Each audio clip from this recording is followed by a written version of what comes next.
Podcast Network Asia. You are listening to First Metro Securities Philippine Stock Market Weekly podcast, where we feature timely and relevant discussions on the Philippine stock market and the economy in the hope of providing you investing and trading guidance. Here's your host. How's it going, investors?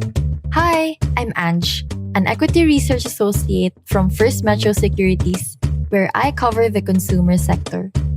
In this episode of Market Bites, I bring you the latest company update on Robinsons Retail Holdings Inc. RRHI, titled Unveiling Overlooked Investment Potential. We are upgrading RRHI to a buy recommendation despite a target price cut to 43 pesos.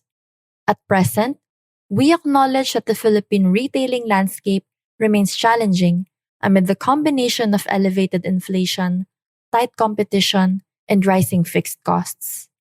We are of the view that this is already reflected on RRHI's current low valuations at below -1 standard deviation. We make a case for a marginal re-rating, which we believe is justifiable in the context of the following. First, RRHI is less affected by Dali and Alphamart's aggressive store rollouts. On one hand, RRHI does not target low-income households. Instead, it caters to mid to high-income consumers who are less sensitive to inflation and have more propensity to spend on discretionary items where RRHI has exposure, e.g., specialty, DIY, department stores. On the other, for food retail, greater than 61% of RRHI's first quarter 24 revenues, RRHI does not depend on sales from mom-and-pop or sari-sari resellers, whose business models are being challenged by the mini-mart formats of Dali and Alphamart interview. Second, earnings turnaround is in sight. Excluding the one-time gain recognized for the merger of BPI and Robinsons Bank, we expect RRHI to deliver 32% earnings growth in 2024 and 12% earnings growth in 2025. For its core business, we forecast RRHI to grow its operating income by mid to high single digits on account of sales recovery and gross margin expansion. Below EBIT, the positive carry from BPI dividends and lower interest expense should provide tailwinds to earnings. And third, strong free cash flow generation paves way for improved shareholder returns. Based on our estimates, we expect RRHI to generate at least 11.7 billion pesos or 7.5 billion per annum in the next 2 years. This lends flexibility for management to distribute dividends at 40% payout and continue share buybacks, both of which should result in improving ROEs for the counter.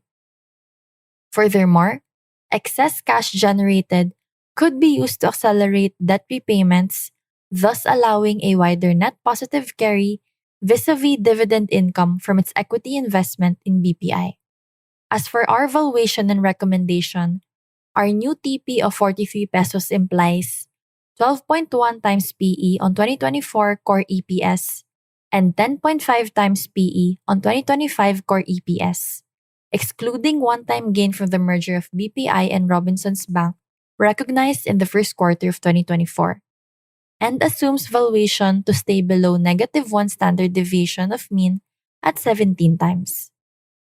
Our TP cut is mainly due to changes in our preferred valuation methodology from SOTP to a DCF of RRHI's core operations. Recall, in our recent updates, we had previously included RRHI's 6.5% equity stake in BPI as part of our SOTP valuation. We have now opted to exclude the latter in RRHI's valuations and just focus on the core business. This is as we believe that value accretion from synergies with BPI should eventually flow through in RRHI's retailing operations. Furthermore, banking is not among RRHI's core competencies. To get more bullish, we prefer to see robust growth in sales offsetting cost pressures. RRHI reducing its debt burden, ROE expansion to justify a multiple re-rating, and visible gains from the partnership with BPI. Where we could be wrong? Current retailing backdrop deteriorates on slower than expected recovery of demand. Tighter competition to warrant faster store rollouts and price wars, affecting capex budget and margins. And absence or negligible synergies from the partnership with BPI. Again, that's a buy call on Robinsons Retail Holdings Inc. at 43 pesos TP. And that's it for this episode of Market Bites. Hope this has been helpful. Thanks for listening to First Metro Securities Philippine Stock Market Weekly podcast. Don't forget to follow us to get first dibs on our new episodes.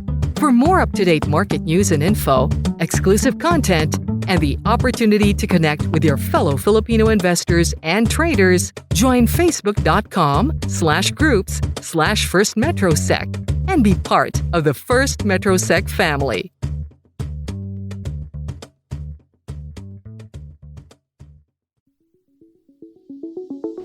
FirstMetroSec is providing this podcast as a general market commentary. Reference to any specific security, product, or entity do not constitute as an offer or a solicitation of an offer to buy or sell any financial instruments or to participate in any particular trading strategy. The statements, comments, views, or opinions expressed by the hosts are subject to change without notice, and FirstMetroSec is under no obligation to update, amend, change, or correct any of the statements, comments, views, or opinions expressed. The statements, comments, views, and opinions expressed by the guests are their own and do not necessarily reflect the view of FirstMetroSec. FirstMetroSec disclaims any liability arising from reliance on or reference to any information obtained in this podcast.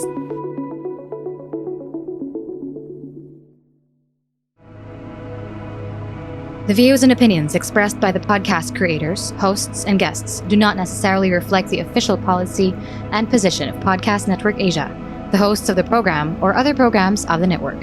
Any content provided by the people on the podcast are of their own opinion and are not intended to malign any religion, ethnic group, club, organization, company, individual, or anyone or anything.